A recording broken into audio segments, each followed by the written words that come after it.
ಸೀತೆ, ನೀನು ಹರಿಶ್ಚಂದ್ರ ಮಹಾರಾಜರ ತಂದೆ ತ್ರಿಶಂಕು ಮಹಾರಾಜರ ಹೆಸರನ್ನು ಕೇಳಿರುವೆಯಾ? ಕೇಳಿದ್ದೇನೆ. ತ್ರಿಶಂಕು ಮಹಾರಾಜರಿಗೆ ವಿಶ್ವಾಮಿತ್ರ ಮುನಿಗಳು ಪ್ರತಿಸ್ವರ್ಗವನ್ನೇ ನಿರ್ಮಿಸಿದರು ಎಂದು ಕೇಳಿದ್ದೇನೆ. ಆ ಕಥೆಯನ್ನು ಕೇಳುವ ಕುತೂಹಲವಿದೆ. ನಿನ್ನ ಕುತೂಹಲವನ್ನು ತಣಿಸುವ ಆಸೆ ನನಗೂ ಇದೆ ಸೀತೆ. ಹರಿಶ್ಚಂದ್ರ ಮಹಾರಾಜರ ಕಥೆಯನ್ನು ಹೇಳುವ ಮುನ್ನ ತ್ರಿಶಂಕು ಮಹಾರಾಜರ ಕಥೆಯನ್ನು ಹೇಳುತ್ತೇನೆ. ತ್ರಿಶಂಕು ಮಹಾರಾಜರಿಗೆ ಸಶರೀರಿಯಾಗಿ ಸ್ವರ್ಗವನ್ನು ಪ್ರವೇಶಿಸುವ ಅಪೇಕ್ಷೆ ಆಯಿತು. ಅದನ್ನು ಅವರು ವಿಶ್ವಾಮಿತ್ರ ಮುನಿಗಳ ಎದುರು ವ್ಯಕ್ತಪಡಿಸಿದರು.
ಬ್ರಹ್ಮರ್ಷಿ ಕೌಶಿಕ ಮುನೀಂದ್ರರೇ, ವಿಶ್ವವಿಖ್ಯಾತ ವಿಶ್ವಾಮಿತ್ರ ಮುನಿಸ್ತೋತ್ತಮರೇ, ಶಾಪಾನಗ್ರಸ್ತ ಶಕ್ತಿಯುಳ್ಳ ಮಹಾ ತಪಸ್ವಿಗಳೇ, ಶರಣಾಗತ ವತ್ಸಲ ಕಾರುಣ್ಯ ಮೂರ್ತಿಗಳೇ, ನಮೋ ನಮಃ, ನಮೋ ನಮಃ.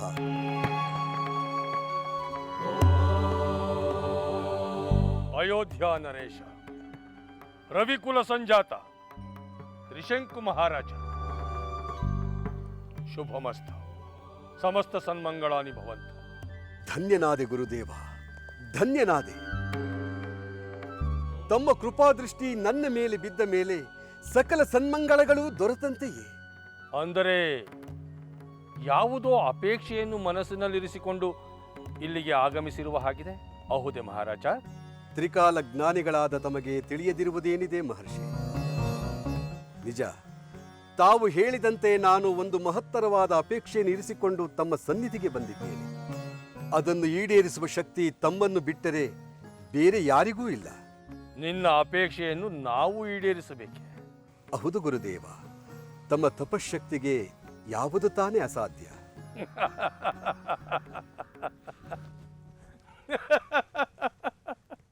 ವಿಚಿತ್ರವಾಗಿದೆ ಮಹಾರಾಜ ನಿನ್ನ ಅಪೇಕ್ಷೆ. ಸಾಕ್ಷಾತ್ ಬ್ರಹ್ಮರ್ಷಿ ವಸಿಷ್ಠರನ್ನೇ ಕುಲಗುರುಗಳನ್ನಾಗಿರಿಸಿಕೊಂಡು ದೇಹಿ ಎಂದು ನನ್ನ ಬಳಿಗೆ ಆಗಮಿಸಿರುವೆಯಲ್ಲ. ಕ್ಷಮಿಸಿ ಮುನೀಂದ್ರ, ನಾನು ವಸಿಷ್ಠರ ಬಳಿಯಲ್ಲೇ ಮೊದಲು ನನ್ನ ಅಪೇಕ್ಷೆಯನ್ನು ವ್ಯಕ್ತಪಡಿಸಿದೆ. ಆದರೆ ಅವರು ಸಾಧ್ಯವಿಲ್ಲವೆಂದು ನಿರ್ದಾಕ್ಷಿಣ್ಯವಾಗಿ ನಿರಾಕರಿಸಿ ಬಿಟ್ಟರು. ಚೆನ್ನಾಗಿದೆ, ಚೆನ್ನಾಗಿದೆ ಮಹಾರಾಜ. ಸಮೃದ್ಧವಾಗಿ ಆಹಾರವನ್ನು ನೀಡಿ ಸಾಕಿದ ಹಸು ಹಾಲು ಕೊಡುವ ಬದಲು ಒದೆಯುತ್ತಿರುವ ಹಾಗೆ.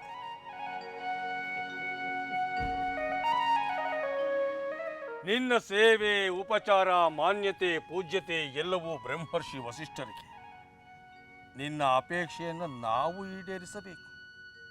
ಹೌದು ಮಹಾರಾಜ, ವಸಿಷ್ಠರಿಂದ ನೆರವೇರಿಸಲಾಗದ ಕಾರ್ಯವನ್ನು ನಾವು ನೆರವೇರಿಸುತ್ತೇವೆ ಎಂದು ನಿನಗೆ ಭರವಸೆ ಬಂದುದಾದರೂ ಹೇಗೆ? ಕ್ಷಮಿಸಿ ಮುನೀಂದ್ರ, ವಂಶ ಪರಂಪರೆಯನ್ನು ಗೌರವಿಸಿ ಅವರನ್ನು ಕುಲಗುರುವಾಗಿ ಮಾನ್ಯ ಮಾಡುವುದು ಕರ್ತವ್ಯವಾಗಿತ್ತು. ಆದರೆ ಅವರು ನಮ್ಮ ಕೋರಿಕೆಯನ್ನು ಈಡೇರಿಸಲಿಲ್ಲವೆಂದ ವೇಳೆ ಅವರಿಗೆ ಆ ಶಕ್ತಿ ಇಲ್ಲವೆಂದೇ ಅರ್ಥ. ತಾವಾದರೂ ಈ ಜಗತ್ತಿನಲ್ಲಿ ಏನನ್ನು ಬೇಕಾದರೂ ಸಾಧಿಸಬಲ್ಲ ಶಕ್ತಿವಂತರು, ಜೊತೆಗೆ ಶರಣಾಗತರ ಕೋರಿಕೆಯನ್ನು ಈಡೇರಿಸುವ ಕರುಣಾಶಾಲಿಗಳು. ಮಹಾರಾಜ, ನಿನ್ನ ಭರವಸೆ ನಂಬಿಕೆ ದೊಡ್ಡದು. ಹೇಳೋ ನಿನ್ನ ಮಹತ್ತರವಾದ ಅಪೇಕ್ಷೆಯನ್ನ. ಬ್ರಹ್ಮರ್ಷಿ ವಸಿಷ್ಠರು ಸೋತ ಕಡೆ ಈ ವಿಶ್ವಾಮಿತ್ರ ಗೆಲ್ಲುತ್ತಾನೆ. ಮುನೀಂದ್ರ, ಭೂಲೋಕದಲ್ಲಿ ತಾವು ಮಾಡಿದ ಉತ್ತಮ ಕಾರ್ಯಗಳಿಂದ ಪುಣ್ಯಾರ್ಜನೆ ಮಾಡಿದವರು ಮರಣಾನಂತರ ತಮ್ಮ ಭೌತಿಕ ಶರೀರವನ್ನು ಇಲ್ಲಿಯೇ ಬಿಟ್ಟು ಸ್ವರ್ಗದಲ್ಲಿ ಸ್ಥಾನ ಪಡೆಯುತ್ತಾರೆ. ಹೌದು ಮಹಾರಾಜ. ಪುಣ್ಯದ ಫಲ ಸ್ವರ್ಗ, ಪಾಪದ ಫಲ ನರಕ. ನಿನಗೂ ಸ್ವರ್ಗದ ಅಪೇಕ್ಷೆ? ಹೌದು ಮುನಿವರ್ಯ, ಆದರೆ ನನ್ನ ಮರಣಾನಂತರವಲ್ಲ. ಈ ಭೌತಿಕ ದೇಹದ ಸಹಿತವಾಗಿಯೇ ಸ್ವರ್ಗಕ್ಕೆ ಹೋಗಲು ನಾನು ಬಯಸುತ್ತೇನೆ. ಅಂದರೆ ಸಶರೀರನಾಗಿ ಸ್ವರ್ಗವನ್ನು ಪ್ರವೇಶ ಮಾಡುವ ಅಪೇಕ್ಷೆ? ಹೌದು ಪೂಜ್ಯರೇ, ನನ್ನ ಈ ಅಪೇಕ್ಷೆ ಈಡೇರಿಸಲು ನಿಮ್ಮ ಕೃಪೆಯಾಗಬೇಕು ಅಷ್ಟೇ. ಆಗಲಿ, ನಿನ್ನ ಅಪೇಕ್ಷೆಯನ್ನ ನಾನು ಈಡೇರಿಸುತ್ತೇನೆ. ಏಕಾಗ್ರತೆಯಿಂದ ಪರಶಿವನನ್ನ ನೀನು ಧ್ಯಾನ ಮಾಡು. ನಾನು ನನ್ನ ತಪಶಕ್ತಿಯನ್ನೆಲ್ಲ ಧಾರೆ ಎರೆದು ಸಶರೀರನಾಗಿ ನಿನ್ನನ್ನು ಸ್ವರ್ಗ ಪ್ರವೇಶ ಮಾಡಿಸುತ್ತೇನೆ. ಅಲ್ಲಿ ಇಂದ್ರಾದಿ ದೇವತೆಗಳು ನಿನ್ನನ್ನು ಆದರದಿಂದ ಬರಮಾಡಿಕೊಳ್ಳುತ್ತಾರೆ. ಧನ್ಯನಾದೆ ಮುನೀಂದ್ರ.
ನಿಲ್ಲು,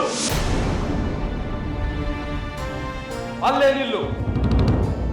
ಎಷ್ಟು ಧೈರ್ಯ ನಿನಗೆ? ಭೂಲೋಕದಲ್ಲಿ ಮಾತೃಗರ್ಭದಲ್ಲಿ ನವಮಾಸಗಳನ್ನು ಕಳೆದು ಬೆಳೆದು ಕಲುಷಿತವಾದ ಈ ನರ ಶರೀರದಿಂದ ಇಲ್ಲಿಯವರೆಗೂ ಬಂದಿರುವುದೇ ಮಹಾಪರಾಧ. ಇಲ್ಲವೋ ದೇವೇಂದ್ರ, ನನ್ನನ್ನು ಯಾರೆಂದು ತಿಳಿದಿರುವೆ? ನಾನು ಸೂರ್ಯಕುಲ ಸಂಜಾತ ಅಯೋಗ್ಯಾಧೀಶ ತ್ರಿಶಂಕು ಮಹಾರಾಜ. ಮಹಾರಾಜ, ನೀನ್ ಯಾರೆಂದು ನನಗೆ ಚೆನ್ನಾಗಿ ಗೊತ್ತು. ನಿನ್ನ ಕುಲಗೋತ್ರಗಳ ಬಗ್ಗೆ ದೇವತೆಗಳಿಗೆ ಅಪಾರವಾದ ಗೌರವವಿದೆ. ಆದರೆ ನಿನ್ನ ಈ ಕ್ರಮ ಸರಿಯಾದುದ್ದಲ್ಲ.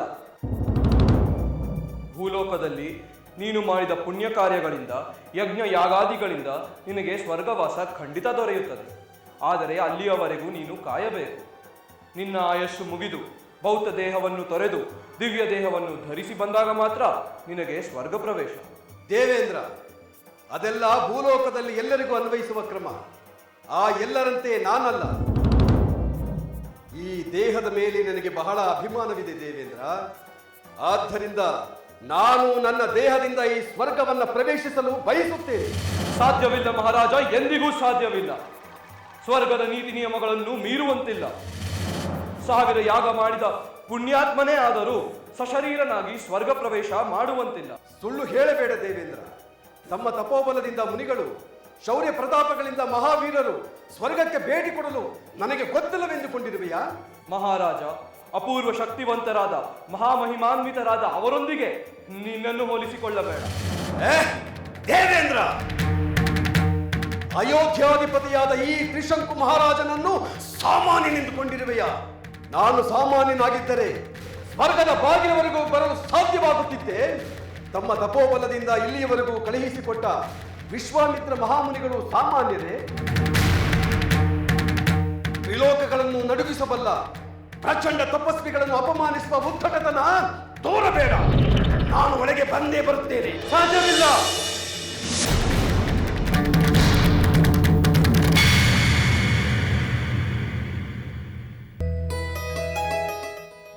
ಸ್ವಾಮಿ, ಹಾಗಾದರೆ ತ್ರಿಶಂಕು ಮಹಾರಾಜರನ್ನು ಸ್ವರ್ಗ ಪ್ರವೇಶ ಮಾಡಲು ಅವಕಾಶ ನೀಡದೆ ದೇವೇಂದ್ರ ತಳ್ಳಿಬಿಟ್ಟರೆ? ಹೌದು ದೇವಿ, ಸ್ವರ್ಗಾಧಿಪತಿ ದೇವೇಂದ್ರ ಸಶರೀರ ಸ್ವರ್ಗ ಪ್ರವೇಶಕ್ಕೆ ಅವಕಾಶ ನೀಡದೆ ಅವರನ್ನು ತಳ್ಳಿಬಿಟ್ಟರು. ತ್ರಿಶಂಕು ಮಹಾರಾಜರು ಸ್ವರ್ಗದಿಂದ ಭೂಮಿಗೆ ಬೀಳತೊಡಗಿದರು. ವಿಶ್ವಾಮಿತ್ರ ಮುನಿಗಳ ತಪಸ್ಸಿನ ಶಕ್ತಿ ಗೊತ್ತಿದ್ದರು ಅವರ ಸಹಾಯದಿಂದ ಸ್ವರ್ಗ ದ್ವಾರದವರೆಗೂ ಬಂದಿದ್ದ ತ್ರಿಶಂಕು ಮಹಾರಾಜರನ್ನು ಹೀಗೆ ತಿರಸ್ಕರಿಸುವುದು ಸರಿಯೇ ಸ್ವಾಮಿ? ದೇವಿ, ಭೂಲೋಕವೇ ಆಗಲಿ ದೇವಲೋಕವೇ ಆಗಲಿ ಅವರವರದ್ದೇ ಆದ ನೀತಿ ನಿಯಮ, ಅವರದ್ದೇ ಆದ ಮಿತಿಗಳಿರುತ್ತವೆ. ಅವುಗಳನ್ನು ಮೀರುವುದು ಅಪರಾಧವೆಂದೇ ಪರಿಗಣಿಸಲಾಗುತ್ತದೆ. ಆದ್ದರಿಂದ ದೇವತೆಗಳೇ ಆಗಲಿ ಮಾನವರೇ ಆಗಲಿ ತಪಸ್ವಿಗಳೇ ಆಗಲಿ ರಾಜ್ಯರೇ ಆಗಲಿ ಅವುಗಳನ್ನು ಗೌರವಿಸಿ ನಡೆಯಲೇಬೇಕಾಗುತ್ತದೆ. ಆದರೆ ಕೆಲವು ಸಲ ವಿಶೇಷ ಮಹಿಮೆಗಳಿಂದ ಋಷಿಗಳು ಮತ್ತು ದೇವದಾನವರಲ್ಲಿ ಅಪೂರ್ವ ಶಕ್ತಿ ಉಳ್ಳವರು ಲೋಕ ಸಂಚಾರ ಮಾಡಲು ಸಾಧ್ಯವಾಗುತ್ತದೆ. ಆದರೆ ತ್ರಿಶಂಕು ಮಹಾರಾಜರು ಅಂತಹ ಪುಣ್ಯಶಾಲಿಗಳಾಗಿರಲಿಲ್ಲ. ವಿಶ್ವಾಮಿತ್ರ ಮುನಿಗಳ ತಪೋಬಲ ಅವರನ್ನು ಸ್ವರ್ಗದ ಬಾಗಿಲವರೆಗೂ ಕರೆದೊಯ್ಯಲು ಸಾಧ್ಯವಾಯಿತೇ ಹೊರಟು ಅವರನ್ನು ಒಳಗೆ ಕರೆದೊಯ್ಯಲು ಸಾಧ್ಯವಾಗಲಿಲ್ಲ. ತಮ್ಮ ತಪಸ್ಸನ್ನೇ ದಾರೆ ಎರೆದು ಅಂತ ಮಹಾ ಸಾಹಸ ಮಾಡಿದ ವಿಶ್ವಾಮಿತ್ರರಿಗೆ ಎಷ್ಟು ಕೋಪ ಬಂದಿರಬಹುದು? ಹೌದು ದೇವಿ, ಸ್ವರ್ಗದಿಂದ ಭೂಮಿಗೆ ಬೀಳುತ್ತಿರುವ ತ್ರಿಶಂಕು ಮಹಾರಾಜರನ್ನು ಕಂಡು ವಿಶ್ವಾಮಿತ್ರ ಮುನಿಗಳು ಆಕ್ರೋಶಗೊಂಡರು.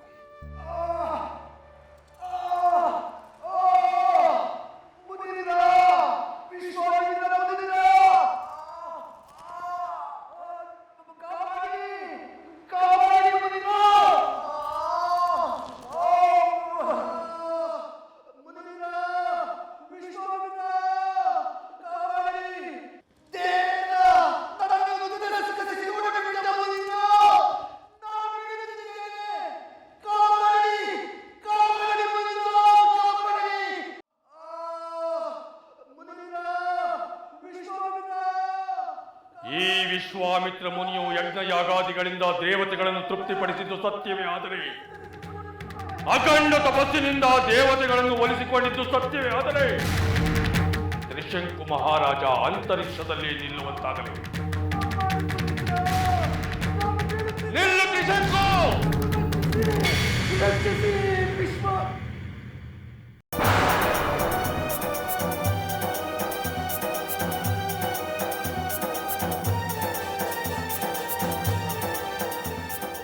ದೇವೇಂದ್ರ!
ವಿಶ್ವಾಮಿತ್ರ ಮುನೀಂದ್ರರಿಗೆ ಪ್ರಣಾಮಗಳು.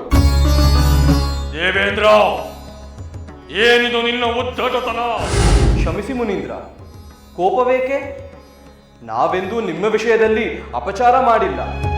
ದಯಮಾಡಿ ಸ್ವರ್ಗದ ಆತಿಥ್ಯವನ್ನು ಸ್ವೀಕರಿಸಿ. ನಿನ್ನ ಆತಿಥ್ಯವನ್ನು ಸ್ವೀಕರಿಸಲು ನಾವಿಲ್ಲಿಗೆ ಆಗಮಿಸಿಲ್ಲ. ನಿನ್ನ ಉದ್ದಟತನಕ್ಕೆ ತಕ್ಕ ಶಾಸ್ತಿಯನ್ನು ಮಾಡಲು ಆಗಮಿಸಿದ್ದೇವೆ. ಏನಾಯಿತು ಮುನೀಂದ್ರ? ನಾನಾವ ಅಪರಾಧ ಮಾಡಿದೆ? ಮಾಡಬೇಕಾಗಿರುವ ಅಪರಾಧಗಳನ್ನೆಲ್ಲ ಮಾಡಿ ಈಗ ನಾನೇನು ಮಾಡಿದೆ ಎಂದು ಅಮಾಯಕನಂತೆ ನಟಿಸಬೇಡ. ನಾನು ನನ್ನ ತಪೋಬಲವನ್ನೆಲ್ಲ ದಾರಿ ಎರೆದು ತ್ರಿಶಂಕು ಮಹಾರಾಜನನ್ನು ಸಶರೀರನಾಗಿ ಸ್ವರ್ಗಕ್ಕೆ ಕಳುಹಿಸಿದರೆ ನೀನು ನಿನ್ನ ದರ್ಪ ದುರಹಂಕಾರಗಳಿಂದ ಅವನನ್ನು ಸ್ವರ್ಗದಿಂದ ದೂಡಿದ್ದೀಯೆ. ನನ್ನ ತಪಶಕ್ತಿಗೆ ಅವಮಾನ ಮಾಡಿದ ನಿನ್ನನ್ನು ಸುಮ್ಮನೆ ಬಿಡುವುದಿಲ್ಲ. ನೀನೇ ನಿನ್ನ ಸ್ವರ್ಗಾಧಿಪತ್ಯದಿಂದ ಚ್ಯುತನಾಗುವಂತೆ ಮಾಡುತ್ತೇನೆ ದೇವೇಂದ್ರ. ಮನ್ನಿಸಿ ಮುನೀಂದ್ರ, ಆಕ್ರೋಶವನ್ನು ಬಿಟ್ಟು ಶಾಂತರಾಗಿ. ನಿಮ್ಮಂತಹ ಮಹಾತ್ಮರನ್ನಾಗಲಿ ನಿಮ್ಮ ತಪಶಕ್ತಿಯನ್ನಾಗಲಿ ಅಪಮಾನಿಸುವ ಅಲ್ಪ ನಾನಲ್ಲ. ಆ ಉದ್ದೇಶವು ನನಗಿಲ್ಲ. ಹಾಗಿದ್ದರೆ ನನ್ನ ತಪಶಕ್ತಿಯ ಅರಿವಿದ್ದರೂ ತ್ರಿಶಂಕು ಮಹಾರಾಜನಿಗೆ ಸ್ವರ್ಗದ ಪ್ರವೇಶವನ್ನು ನಿರಾಕರಿಸಿ ಏಕೆ ದೂಡಿಬಿಟ್ಟೆ? ಮುನೀಂದ್ರ, ನೀವು ನನ್ನನ್ನು ತಪ್ಪು ತಿಳಿದಿದ್ದೀರಿ. ದೇವಲೋಕದ ನಿಯಮಗಳು ನಿಮಗೆ ತಿಳಿದಿಲ್ಲವೇ? ದೇವಲೋಕದ ಅಧಿಪತಿಯಾಗಿರುವ ನಾನು ಈ ನಿಯಮಗಳಿಗೆ ಬದ್ಧಿತನಾಗಬೇಕಾಗಿರುವುದು ನನ್ನ ಧರ್ಮವಲ್ಲವೇ? ಈಗ ತ್ರಿಶಂಕು ಮಹಾರಾಜನು ಸಶರೀರನಾಗಿ ಸ್ವರ್ಗ ಪ್ರವೇಶಕ್ಕೆ ಅವಕಾಶ ನೀಡಿದರೆ ಮುಂದೆ ಇಲ್ಲಿಯ ನಿಯಮಗಳನ್ನೆಲ್ಲ ಮೀರಿ ಭೂಲೋಕದವರು ಯಾರದೋ ಬಲದಿಂದ ಸ್ವರ್ಗ ಪ್ರವೇಶ ಮಾಡತೊಡಗಿದರೆ ದೇವಲೋಕದ ಪಾವಿತ್ರ್ಯತೆ ಉಳಿಯುವುದೇ? ಅಂದರೆ ತ್ರಿಶಂಕು ಮಹಾರಾಜನು ಸಶರೀರನಾಗಿ ಸ್ವರ್ಗವನ್ನು ಪ್ರವೇಶ ಮಾಡಿದರೆ ಸ್ವರ್ಗದ ಪಾವಿತ್ರತೆ ಹಾಳಾಗುತ್ತದೆ ಎಂದು ಅರ್ಥವೇ?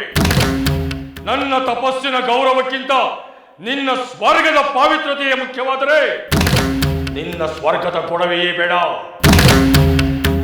ಈ ವಿಶ್ವಾಮಿತ್ರನ ತಪಶಕ್ತಿ ಏನೆಂಬುದನ್ನು ಇಡೀ ಜಗತ್ತಿಗೆ ತೋರಿಸಿಕೊಡುತ್ತೇನೆ. ನನ್ನ ತಪಶಕ್ತಿಯನ್ನೆಲ್ಲ ದಾರೆ ಎರೆದು ತ್ರಿಶಂಕು ಮಹಾರಾಜನಿಗೆ ಪ್ರತಿ ಸ್ವರ್ಗವನ್ನು ಸೃಷ್ಟಿಸುತ್ತೇನೆ.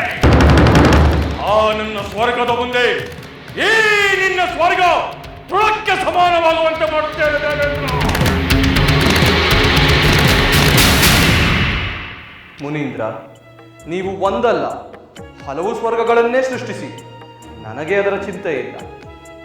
ನಿಯಮಗಳನ್ನೆಲ್ಲ ಮೀರಿ ತ್ರಿಶಂಕು ಸಶರೀರನಾಗಿ ಸ್ವರ್ಗ ಪ್ರವೇಶಿಸುವುದು ತಪ್ಪಿತಲ್ಲ. ಈ ಸ್ವರ್ಗದ ಪ್ರತಿಷ್ಠೆ ಉಳಿಯಿತಲ್ಲ. ಅಷ್ಟೇ ಸಾಕು.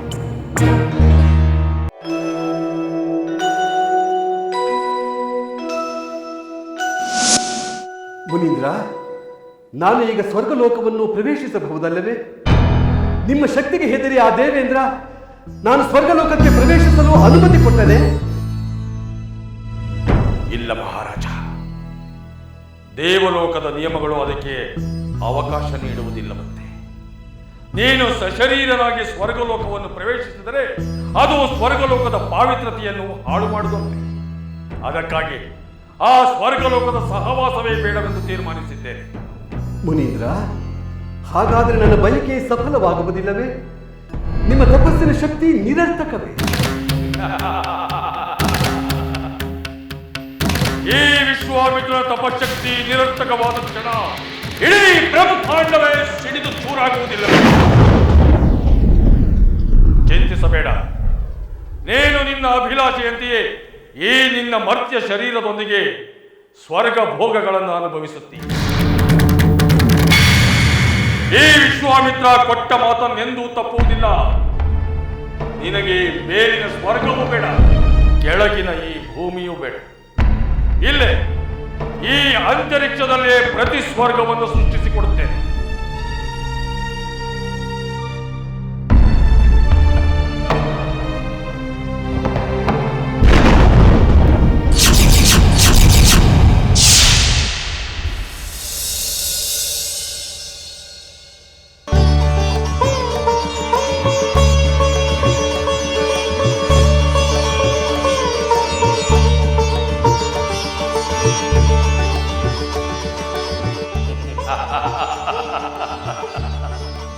ಮಹಾರಾಜ, ಈ ವಿಶ್ವಾಮಿತ್ರ ತನ್ನ ತಪಶಕ್ತಿಯಿಂದ ನಿರ್ಮಿಸಿದ ಪ್ರತಿ ಸ್ವರ್ಗ ಮುಂದೆ ಇದು ತ್ರಿಶಂಕು ಸ್ವರ್ಗವೆಂದೇ ವಿಖ್ಯಾತವಾಗುತ್ತದೆ.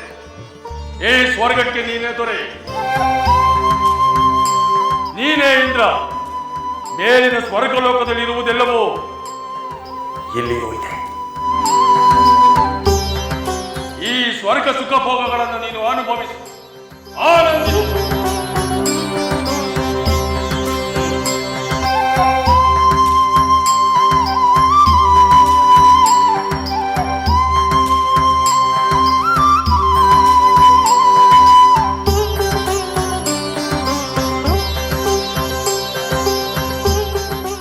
ತ್ರಿಶಂಕು ಮಹಾರಾಜ, ಈ ವಿಶ್ವಾಮಿತ್ರ ತನ್ನ ತಪಶಕ್ತಿಯಿಂದ ನಿರ್ಮಿಸಿದ ಈ ಸ್ವರ್ಗಕ್ಕೆ ನೀನೇ ಅಧಿಪತಿ.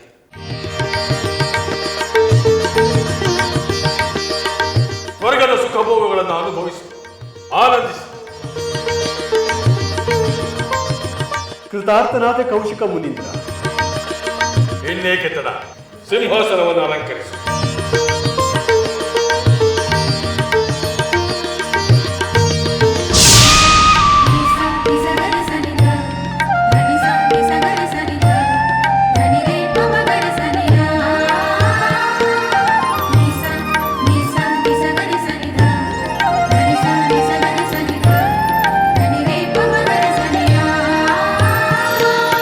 ಸಹೋದರಿ ಸೀತೆ, ಸೀತೆ,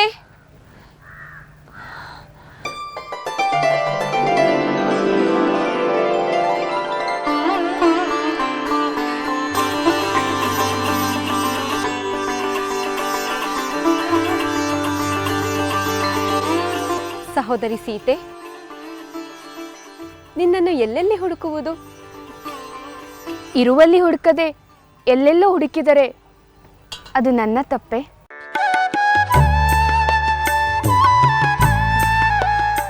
ಹೂ ಬಿಡಿಸುತ್ತಿರುವ ನಿನ್ನನ್ನು ನೋಡುತ್ತಿದ್ದರೆ ನಮ್ಮ ಮಿಥಿಲಾ ನಗರ ನೆನಪಿಗೆ ಬರುತ್ತದೆ. ಮಿಥಿಲಾ ನಗರವೇನು?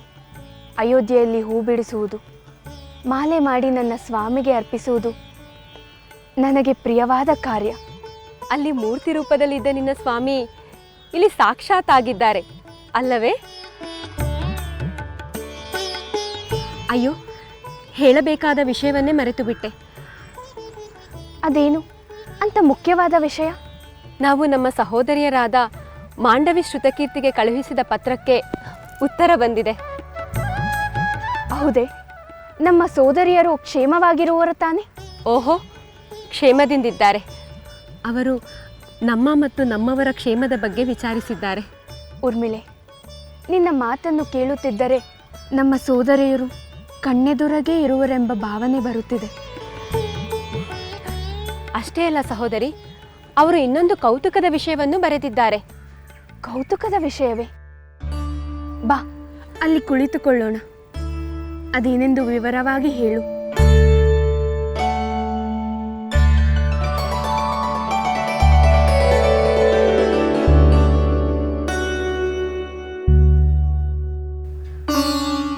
ಅದೇನು ಕೌತುಕದ ವಿಷಯ?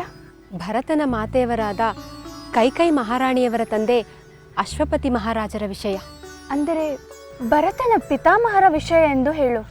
ಹೌದು ಸಹೋದರಿ, ಅಶ್ವಪತಿ ಮಹಾರಾಜರಿಗೆ ಪ್ರಾಣಿ, ಪಕ್ಷಿ ಮತ್ತು ಕೀಟಗಳ ಭಾಷೆಯೂ ತಿಳಿಯುವುದಂತೆ.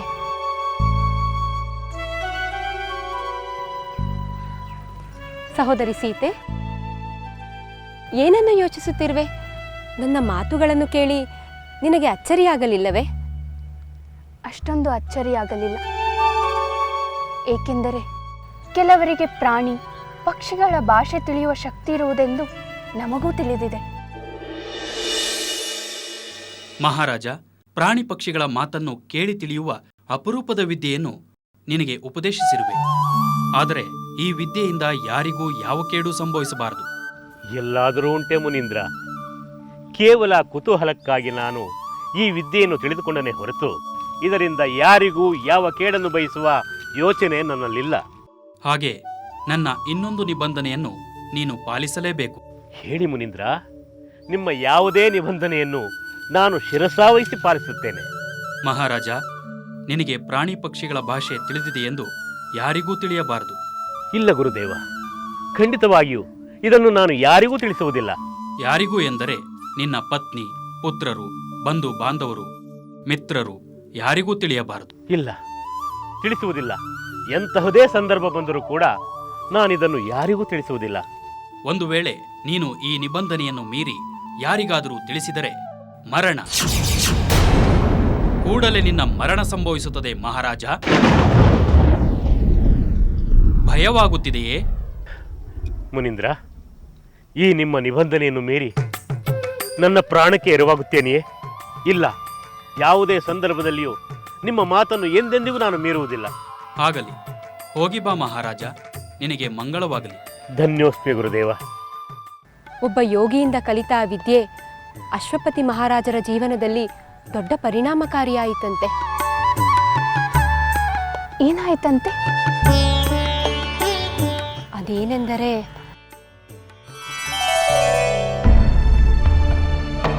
ಸ್ವಾಮಿ, ಇದೇನಿದು? ನಿಮ್ಮ ನಗುವಿಗೆ ಕಾರಣವೇನೆಂದು ಕೇಳಿದರೆ ಮಾತು ಮರೆತ ಮೂಕರಂತೆ ಮೌನಕ್ಕೆ ಶರಣಾಗಿ ಹೋದಿರಲ್ಲ. ದೇವಿ, ಮಾತಿನ ಅಗತ್ಯವಿಲ್ಲದಾಗ ಮೌನವೇ ಸೂಕ್ತ. ಪತ್ನಿಯ ಜೊತೆ ಏಕಾಂತದಲ್ಲಿರುವಾಗ ನೀವು ನಕ್ಕ ನಗುವಿಗೆ ಶೃಂಗಾರದ ಸ್ವಾರಸ್ಯವಲ್ಲದೆ ಬೇರೇನಿರಲು ಸಾಧ್ಯ?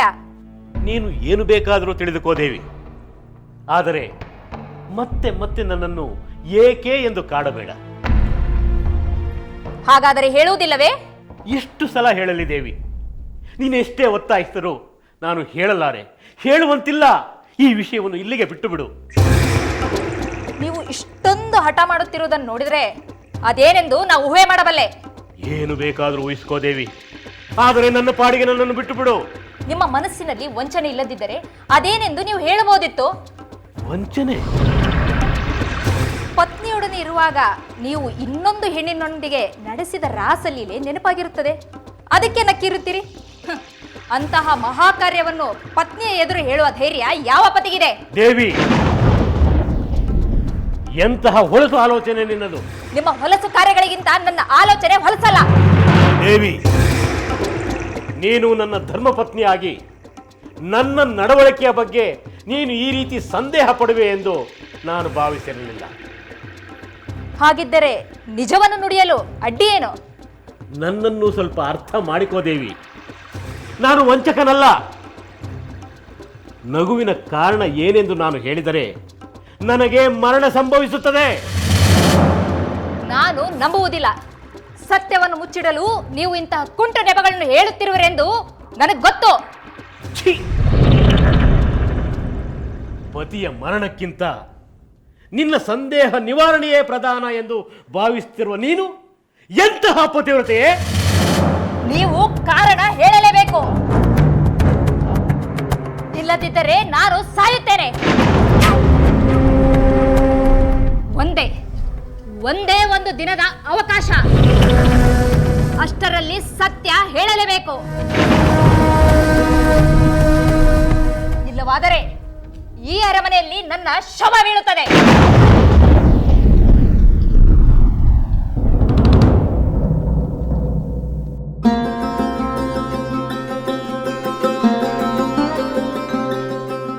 ಕಾರಣವನ್ನು ಹೇಳಿದರೆ ತನ್ನ ಮರಣ ಸಂಭವಿಸುವುದೆಂದು ಅಶ್ವಪತಿ ಮಹಾರಾಜರು ಹೇಳಿದ ಮೇಲೂ ರಾಣಿಯರು ಇಷ್ಟು ಹಠ ಮಾಡುತ್ತಾರೆಯೇ?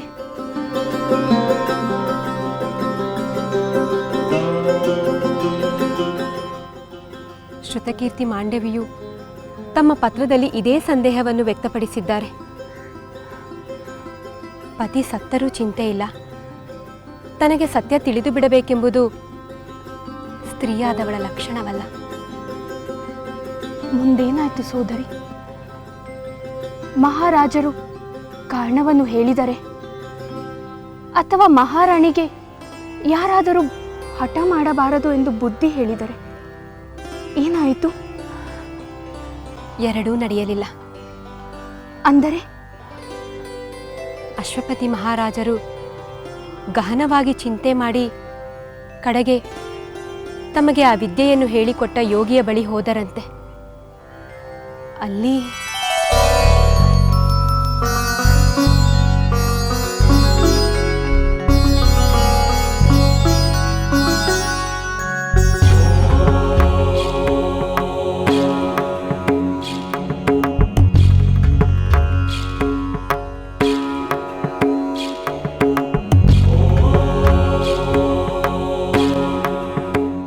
ಮುನೀಂದ್ರರಿಗೆ ನನ್ನ ಅನಂತ ಅನಂತ ಪ್ರಣಾಮಗಳು.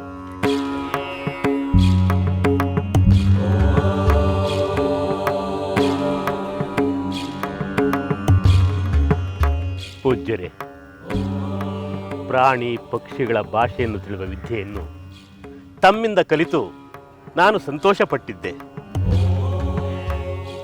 ಆದರೆ ಎಂದು ಏಕೆ ಅರ್ಥಕ್ಕೆ ನಿಲ್ಲಿಸಿದೆ ರಾಜೇಂದ್ರ? ಆ ವಿದ್ಯೆ ಇಂದು ನನ್ನ ಸಂಕಟಕ್ಕೆ ಕಾರಣವಾಗಿದೆ. ಏಕೆ? ಏನಾಯಿತು? ಈ ರಹಸ್ಯವನ್ನು ಬೇರೆ ಯಾರಿಗಾದರೂ ತಿಳಿಸಿಬಿಟ್ಟಿಯಾ? ಇಲ್ಲ ಇಲ್ಲ ಪೂಜ್ಯರೇ, ಈ ರಹಸ್ಯವನ್ನು ನಾನು ಯಾರಿಗೂ ಹೇಳಲಿಲ್ಲ. ಹೇಳದೇ ಇರುವುದರಿಂದಲೇ ನನಗೆ ಸಂಕಟ ಪ್ರಾಪ್ತವಾಗಿದೆ. ಏನು ಸಂಕಟ? ಯಾರಿಂದ ಪ್ರಾಪ್ತವಾಗಿದೆ? ಪೂಜ್ಯರೇ, ನಿನ್ನೆ ದಿನ ನಾನು ನನ್ನ ಪತ್ನಿ ಏಕಾಂತದಲ್ಲಿರುವಾಗ 2 ಇರುವೆಗಳು ಸರಸ ಸಲ್ಲಾಪದ ಮಾತುಗಳನ್ನಾಡುತ್ತಿದ್ದವು. ಯಾರದೋ ಕಾಲಿಗೆ ಸಿಕ್ಕಿ ಕ್ಷಣದಲ್ಲಿ ಸಾಯಬಹುದಾದ ಆ ಇರುವೆಗಳು 1000 ವರ್ಷ ಜೊತೆಯಾಗಿ ಬಾಳುವ ಮಾತುಗಳನ್ನಾಡುತ್ತಿದ್ದವು. ಇದನ್ನು ಕೇಳಿಸಿಕೊಂಡು ನನಗೆ ನಗು ಬಂತು. ಜೋರಾಗಿ ನಕ್ಕುಬಿಟ್ಟೆ. ಅದನ್ನು ಕಂಡ ನನ್ನ ರಾಣಿ, ಈ ನಿಮ್ಮ ನಗುವಿಗೆ ಕಾರಣವೇನೆಂದು ಹೇಳಲೇಬೇಕೆಂದು ಒತ್ತಾಯಿಸುತ್ತಿದ್ದಾಳೆ. ನಾನು ಈ ರಹಸ್ಯವನ್ನು ಹೇಳಿದರೆ ನನಗೆ ಮರಣ ಪ್ರಾಪ್ತಿಯಾಗುತ್ತದೆ ಎಂದು ಹೇಳಿದರೂ ಕೂಡ ಕೇಳುತ್ತಿಲ್ಲ. ನೀವು ಹೇಳಲೇಬೇಕು, ಇಲ್ಲವಾದರೆ ನಾನೇ ನನ್ನ ಪ್ರಾಣ ತ್ಯಾಗವನ್ನು ಮಾಡಿಕೊಳ್ಳುತ್ತೇನೆ ಎಂದು ಹಠ ಮಾಡುತ್ತಿದ್ದಾಳೆ. ಈ ಸಮಸ್ಯೆಯಿಂದ ನೀವೇ ನನ್ನನ್ನು ಪಾರು ಮಾಡಬೇಕು ಪೂಜ್ಯರೇ. ರಾಜೇಂದ್ರ, ನಿನ್ನ ಪತ್ನಿಯ ಕೋರಿಕೆಯನ್ನು ಈಡೇರಿಸಲು ಪ್ರಾಣಾರ್ಪಣೆ ಮಾಡಲು ಸಿದ್ಧವಿರುವೆಯಾ? ಇಲ್ಲ ಪೂಜ್ಯರೇ, ಇಲ್ಲ. ನಾನು ಬಹುಕಾಲ ಬಾಳಬೇಕೆಂದು ಆಸೆ ಪಡುತ್ತಿದ್ದೇನೆ. ಹಾಗಾದರೆ ನೀನವಳಿಗೆ ಕಾರಣವನ್ನು ಹೇಳಬೇಡ. ನಾನು ಹೇಳದೇ ಇದ್ದರೆ ಆಕೆಯೇ ತನ್ನ ಪ್ರಾಣವನ್ನು ತ್ಯಾಗ ಮಾಡಿಕೊಳ್ಳುತ್ತಾಳೆ ಪೂಜ್ಯರೇ. ಸತ್ತರೆ ಸಾಯಲಿ, ಅದು ಅವಳ ಸ್ವಯಂಕೃತ ಅಪರಾಧ. ಪತಿಯ ಶ್ರೇಯಸ್ಸನ್ನು ಬಯಸುವುದು ಸತಿಯ ಧರ್ಮ. ಅದನ್ನು ಬಿಟ್ಟು ಪತಿಯ ಮರಣವಾದರೂ ಚಿಂತೆ ಇಲ್ಲ, ತನ್ನ ಸಂಶಯವನ್ನೇ ದೊಡ್ಡದೆಂದು ಪರಿಹರಿಸಿಕೊಳ್ಳಲು ಹಠ ಮಾಡುವುದು. ಅಂತಹ ನಿರ್ದಯಿ ಸತಿಗಾಗಿ ನೀನೇಕೆ ಸಾಯಬೇಕು?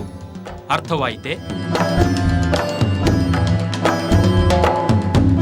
ಹೋಗಿ ಬಾ ಮಹಾರಾಜ, ನಿನಗೆ ಮಂಗಳವಾಗಲಿ.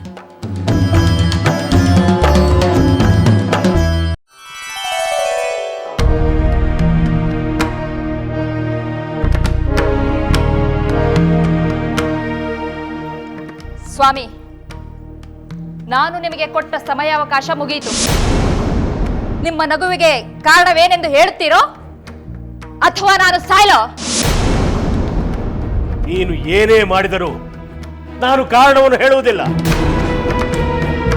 ಹಾಗಾದ್ರೆ ಈ ಅರಮನೆಯಲ್ಲಿ ನನ್ನ ಶವ ಬೀಳುತ್ತದೆ. ಛೀ! ನೀಚ ಹೆಣ್ಣೆ, ನಿನ್ನ ಪತಿಯ ಸಾವಿಗಿಂತ ನಿನ್ನ ಹಠವೇ ಹಿರಿದಾಯ್ತಲ್ಲವೇ?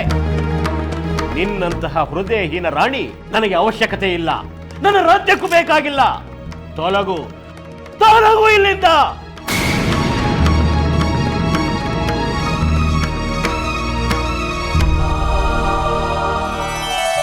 ಹಾಗಾದರೆ ಅಶ್ವಪತಿ ಮಹಾರಾಜರು ತಮ್ಮ ರಾಣಿಯನ್ನು ತ್ಯಜಿಸಿ ಬಿಟ್ಟರೆ? ಹೌದು ಸಹೋದರಿ, ಪಾಪ. ಅವರು ಪತ್ನಿಯನ್ನು ತೊರೆದು ತಮ್ಮ ಪ್ರಾಣವನ್ನು ಉಳಿಸಿಕೊಳ್ಳಬೇಕಾಯಿತು. 2 ಸಣ್ಣ ಇರುವೆಗಳ ಸಂಭಾಷಣೆ ರಾಜ ದಂಪತಿಗಳ ಬಾಳಿಗೆ ವಿಷವಾಯಿತೆ. ಎಂಥ ವಿಚಿತ್ರ! ನನಗೂ ಅಚ್ಚರಿಯಾಯಿತು. ಇಂತಹ ಅಚ್ಚರಿಯ ಸಂಗತಿಗಳು ಜಗತ್ತಿನಲ್ಲಿ ಎಷ್ಟಿವೆಯೋ ಏನೋ. ನನಗಂತೂ ರಾಣಿಯದೇ ತಪ್ಪೆನಿಸುತ್ತಿದೆ. ಅವರು ಅಷ್ಟು ಹಠ ಮಾಡಬಾರದಾಗಿತ್ತು. ಇಂತಹ ಪರಿಸ್ಥಿತಿ ನಮ್ಮ ಅರಮನೆಯಲ್ಲಿ ಸಂಭವಿಸಿದ್ದರೆ ನನ್ನ ಮಾತಾಮಯ್ಯವರಾಗಲಿ ನಿನ್ನ ಮಾತಾಮಯ್ಯವರಾಗಲಿ ಖಂಡಿತ ಹೀಗೆ ಹಠ ಮಾಡುತ್ತಿರಲಿಲ್ಲ, ಅಲ್ಲವೇ? ನಿಜ ಊರ್ಮಿಳೆ. ತಮಗೆ ನೋವಾದರೂ ನುಂಗಿಕೊಂಡು ಪತಿಯ ಶ್ರೇಯಸ್ಸನ್ನೇ ಹಾರೈಸುವ ಉದಾರಿಗಳವರು. ಆದರೆ ನಮ್ಮ ಮಹಾರಾಜರಿಗೆ ಕಿರಿಯ ರಾಣಿಯ ಮೇಲಿರುವಷ್ಟು ಮೋಹ, ಸ್ನೇಹ, ಪ್ರೀತಿ, ಅಕ್ಕರೆ ಉಳಿದವರ ಮೇಲಿಲ್ಲ. ಊರ್ಮಿಳೆ, ನಾವು ಚಿಕ್ಕವರು. ಹಿರಿಯರ ದೋಷಗಳ ಬಗ್ಗೆ ನಾವು ಮಾತನಾಡಬಾರದು. ಹೆಚ್ಚೆಂದರೆ ನಮ್ಮ ಭಾವನೆಗಳನ್ನು ನಮ್ಮ ಪತಿಯರೊಂದಿಗೆ ಹಂಚಿಕೊಳ್ಳಬಹುದು.